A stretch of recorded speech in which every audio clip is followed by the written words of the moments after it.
রাতের খাবার নিয়ে বসে পড়েছি। আজকে অনেক রাত হয়ে গেছে, প্রায় 12:30 বাজে। আজকে আর বেশি কথা বাড়াবো না, চলো এক নজরে দেখে আসি কি কি খাবো, কারণ অনেক কিছু খেতে হবে।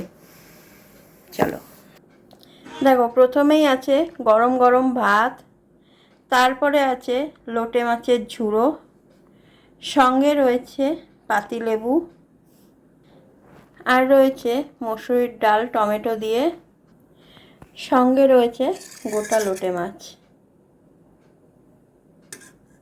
দুপুরে যেগুলো দেখেছিলে তোমরা। আর এখন রয়েছে পাকা আম আর রসগোল্লা। আমগুলো এরকম দেখে অনেকেই ভাবতে পারো আমগুলো খারাপ হয়ে গেছে। না গো, আমগুলো বেশি পেকে গেলে এরকমই হয়ে যায়। এটা একদম গাছ পাকা আম, কোনো কার্বাইড না। এই হচ্ছে রাতের খাবার।